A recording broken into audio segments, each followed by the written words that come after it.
بسم اللہ الرحمن الرحیم۔ السلام علیکم بہن بھائی بیٹے اور بیٹی، ویلکم ٹو مائی چینل۔ آج کی ویڈیو کا عنوان ہے کہ زبور شریف کے ماننے والے کون اور کہاں ہیں۔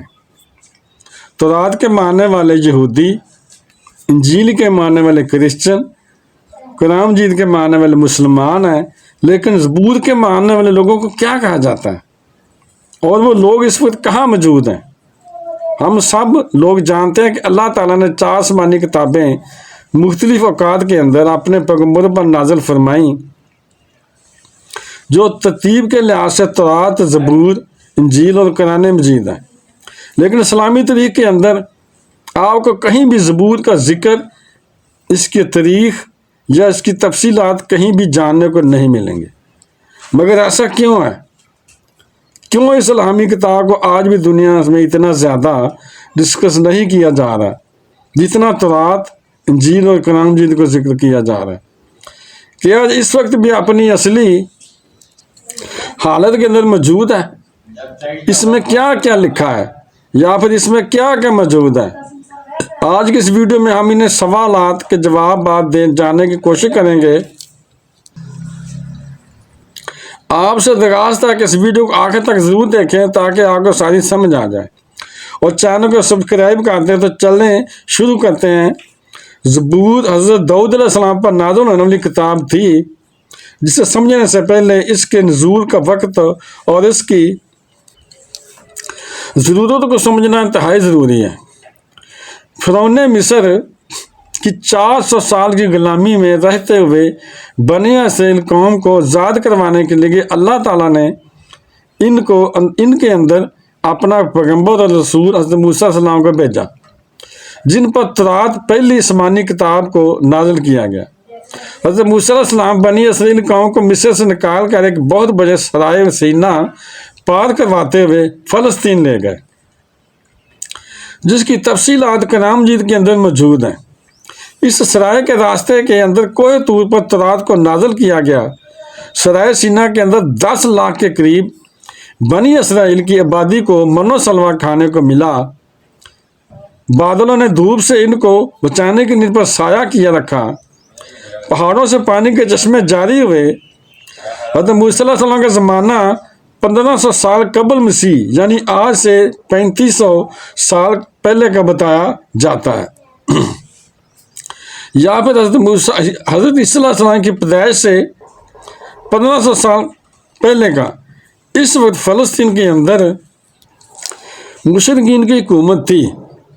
حضرت اسماعیل علیہ السلام جو کہ اللہ تعالیٰ کے نبی اور پہلے اسرائیلی بادشاہ تھے، انہوں نے کافی عرصہ تک بنی اسرائیل پر حکومت کی، اور جب وہ بوڑھے ہو گئے تو انہوں نے اللہ کے حکم سے طالوت علیہ السلام کو ان کا بادشاہ مقرر کیا۔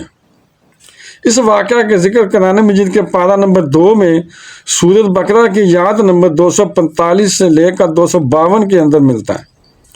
حضرت طالوت علیہ السلام نے 1004 قبل مسیح سے 1020 قبل مسیح تک حکمرانی کی، اور اسی کے اندر فلسطینی فوج سے ایک فیصلہ کن جنگ ہوئی۔ بنی اسرائیل اس وقت بہت ہی مالی اور عسکری طور پر کمزور تھی، اور اپنی طاقت کے نشے کے اندر فلسطینی فوج نے یہ اعلان کیا کہ ہمارے سب سے طاقتور سپاہی جالوت کو اگر تم میں سے کوئی شخص ہرا دے گا یا پھر اسے قتل کر دے گا تو یہ پورے کا پورا فلسطین بغیر لڑائی کے تمہارا ہوگا۔ طالوت علیہ السلام نے یہ اعلان کیا کہ جو بھی شخص یہ کام کرے گا میں اپنی بیٹی کی شادی سے کروں گا، اور وہ بنی اسرائیل کا اگلا بادشاہ ہوگا۔ اسی دوران حضرت داؤد علیہ السلام جو کہ اس وقت بکریاں چرایا کرتے تھے سامنے آتے ہیں، اور وہ ایک ہی وار سے اس بندے کو جہنم واصل کر دیتے ہیں، اور وعدے کے مطابق فلسطین بنی اسرائیل کے حوالے ہو جاتا ہے۔ اسی فلسطینی فوج سے تابوت سکینہ بھی واپس لے لیا گیا، جس کے اندر حضرت موسیٰ علیہ السلام اور حضرت ہارون علیہ السلام کے تبرکات تھے۔ حضرت طالوت علیہ السلام کی وفات کے بعد حضرت داؤد علیہ السلام بنی اسرائیل کے بادشاہ بنے، اور پھر بیت المقدس کے اندر اپنا دارالحکومت قائم کیا، جس کا نام ہے ہیبرون۔ اب تک بنی اسرائیل کے اندر شریعت اللہ کا قانون تورات ہی تھا، اور حضرت داؤد علیہ السلام نے پہلی بار بنی اسرائیل قوم یا پھر یہودی قوم کے لیے باقاعدہ طور پر ایک عبادت گاہ قائم کرنے کی شروعات کی۔ اس سے پہلے یہودیوں کے اندر باقاعدہ طور پر کسی عبادت گاہ کا تصور موجود نہیں تھا۔ یہاں پر تابوت سکینہ کو بھی لا کر رکھا گیا، اور یہ نام اس لیے رکھا گیا کہ یہ حضرت داؤد علیہ السلام کی زندگی کے اندر تعمیر نہیں ہو سکا، بلکہ آپ کے بیٹے اور اگلے پیغمبر حضرت سلیمان علیہ السلام نے اسے تعمیر کیا، جن کے نام کی مناسبت سے اسے ہیکل سلیمانی کہتے ہیں۔ اب کیونکہ بنی اسرائیل قوم کے پاس کتاب بھی تھی، عبادت کا تصور بھی تھا، لہٰذا حضرت داؤد علیہ السلام کی زندگی میں ان پر زبور نازل ہوئی، جس کا لفظی مطلب ہے ٹکڑا۔ اب یہاں پر سب سے اہم اور سمجھنے کی بات یہ ہے کہ زبور کوئی شریعت کی کتاب نہیں ہے، بلکہ اللہ کی حمد و ثنا سے بھری ہوئی کتاب ہے، کیونکہ اللہ نے حضرت داؤد علیہ السلام کو لوہے کو نرم کرنے کی طاقت اور انتہائی خوبصورت آواز عطا کرنے کے ساتھ ساتھ اللہ تعالیٰ کی حمد و ثنا اتنے خوبصورت انداز کے اندر بیان کرنے کا معجزہ عطا کیا تھا، جو آج تک کسی اور کو عطا نہیں کیا گیا۔ زبور کی پوری کتاب بھی اللہ تعالیٰ کی تعریف، اللہ تعالیٰ کی بڑائیوں، اللہ تعالیٰ کی حمد و ثنا سے بھری ہوئی ہے۔ اس کے اندر زندگی گزارنے کے کوئی احکامات موجود نہیں ہیں، اور نہ ہی کوئی طریقی پیشن گوئیاں یا اخلاق جات ایسا کوئی موجود نہیں، یعنی زبور کی بنیاد پر کسی معاشرے کی بنیاد نہیں رکھی جا سکتی۔ یہ کوئی الگ سے شریعت یا اللہ کا قانون نہیں۔ اس کتاب کے نازل ہونے کے بعد بنی اسرائیل کو باقاعدہ طور پر اللہ تعالیٰ کی حمد و ثنا اور عبادت کا طریقہ سکھایا گیا۔ حضرت داؤد علیہ السلام اپنے ساز کے ساتھ جب زبور کی تلاوت کیا کرتے تھے تو آسمان، پہاڑ، ندیاں اس آواز کو سن کر آپ کے ساتھ جھومنے لگتے ہیں۔ اس کلام اور آپ کی آواز کے اندر اتنا اثر تھا کہ یہ دنیا کے اندر انسانوں کو جنت کی آواز محسوس ہوا کرتے۔ سبحان اللہ۔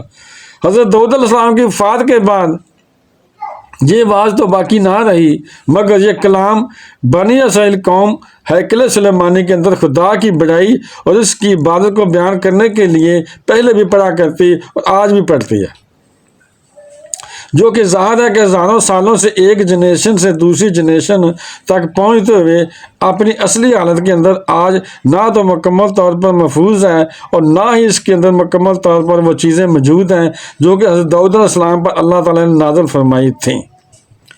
یہ تمام آسمانی الفاظ یعنی حضرت موسیٰ علیہ السلام پر نازل ہونے والی تورات سے پہلے کے صحیفے خود تورات اور زبور کو آل ٹیسٹمنٹ یا پھر عہد نامہ قدیم کے نام سے جانا جاتا ہے، جبکہ انجیل مقدس کے تمام نسخوں اور رسولوں کے اعمال، حواریوں کے خطوط اور مکاشہ جس کے اندر شامل ہیں، اس کو عہد نامہ جدید یا پھر نیو ٹیسٹمنٹ کہا جاتا ہے۔ زبور کی کچھ آیات کا ترجمہ میں آپ کو پڑھ کر سنا دیتا ہوں تاکہ آپ کو بہتر طور پر پوری کتاب کا مقصد سمجھ میں آ جائے۔ ترجمہ یہ ہے: خداوند میرا مالک ہے، مجھے کسی چیز کی کمی نہیں ہوگی، مجھے ہری بھری چراگاہوں کے اندر بٹھاتا ہے اور مجھے سکون کے چشموں کے پاس لے جاتا ہے، وہ میری جان کو زندہ رکھتا ہے، وہ مجھے اپنے نام کی خاطر سچ کی راہوں پر لے کر چلتا ہے، چاہے موت کی کسی وادی سے میرا گزر ہو تو بھی میں کسی بلا سے نہیں ڈروں گا، کیونکہ تو میرے ساتھ ہے، تیرے عصا اور تیری لاٹھی سے مجھے تسلی ملتی ہے، تو نے میرے دشمنوں کے مقابلے میں میرے سامنے دسترخوان بچھایا ہے، تو نے میرے سر پر تیل ملا ہے، ہمیشہ بھلائی اور رحمت میرے سر پر رہے گی، میں ہمیشہ کے لیے خداوند کے گھر میں ہی رہوں گا۔ پوری زبور اسی طرح سے اللہ تعالیٰ کے حمد و ثنا پر مشتمل ہے۔ اسی لیے زبور کو شریعت کے طور پر ماننے والا کوئی بھی شخص دنیا میں موجود نہیں ہے، اور نہ ہی اس کا ذکر ایسی آسمانی کتابوں کے طور پر ملتا ہے کہ جو کسی ایک فرقے کا قانون ہو، کیونکہ اللہ تعالیٰ کے حمد و ثنا تو دنیا کا ہر ایک مذہب اس کا ہر ایک فرقہ کرتا ہے۔ یہ سب کی مشترک زبان ہے جس پر کسی کو کوئی اعتراض نہیں ہے۔ حضرت داؤد علیہ السلام اور حضرت سلیمان علیہ السلام کے بعد بنی اسرائیل قوم جادو ٹونے، سود خوری، ظلم و تعداد کی یاد کو پیسے اور اپنے فائدے کے بدلے میں جب بدلنے لگے تو ان کی اصلاح کے لیے انہی میں سے ایک پیغمبر حضرت عیسیٰ علیہ السلام بھیجے گئے، جن کی شریعت بھی تورات ہی تھی، اور ان پر جو کتاب انجیل مقدس سے نازل ہوئی اس کا موضوع تو تزکیہ نفس اور اخلاق کی اصلاح اور حکمت کا بیان ہے، کیونکہ یہود کے علماء کے اندر اس وقت جو بگاڑ موجود تھا وہ اخلاق کے متعلق ہی تھا۔ اسی لیے تورات کی باقی تمام شریعت کو بالکل ویسے ہی رکھا گیا، لیکن انجیل کی صورت کے اندر کچھ احکام اللہ تعالیٰ نے نازل کر کے ان کی اصلاح کی کوشش کی، لیکن ان لوگوں نے حضرت عیسیٰ علیہ السلام کو بھی جھوٹا کہہ کر ان کا بھی انکار کر دیا۔ حضرت عیسیٰ علیہ السلام کی آمد آج سے تقریباً 2000 سال پہلے ہوئی، اور اس کے بعد نبوت بنی اسرائیل کے اندر ختم ہو گئی، اور وہاں سے نبوت حضرت ابراہیم علیہ السلام کے دوسرے بیٹے حضرت اسماعیل علیہ السلام کی نسل کے اندر منتقل ہو گئی۔ یہی وجہ ہے کہ یہود اللہ تعالیٰ کے رسول صلی اللہ علیہ وسلم اور دین اسلام کے شدید مخالف اور دشمن ہیں، کیونکہ اللہ تعالیٰ کے رسول صلی اللہ علیہ وسلم کی بنو اسماعیل کے اندر آمد سے ان کی خاندانی مذہبی قیادت یا پھر بنو یعقوب کی قیادت ختم ہو گئی، اور امت مسلمہ کا ٹائٹل بنی اسرائیل سے بنو اسماعیل کی طرف منتقل ہو گیا۔ مگر آج تک ان لوگوں کو اللہ تعالیٰ کے فیصلے پر بھی اعتراض ہے۔ اللہ تعالیٰ ہمیں دین کو سمجھنے کی اور اس پر عمل کرنے کی توفیق عطا فرمائے، آمین ثم آمین، وما علینا الا البلاغ المبین۔ تو بہن بھائیو، بیٹے بیٹیوں، اگر آپ کو یہ ویڈیو اچھی لگی ہے تو اسے صدقہ جاریہ سمجھ کر آگے شیئر کر دیں، اور بیل کو دبا کر آل پر کلک کر دیں تاکہ میری آنے والی ویڈیو آپ کو اچھی سے اچھی ملتی رہیں۔ چلو ملتے ہیں نیکسٹ ویڈیو میں۔ السلام علیکم، خدا حافظ۔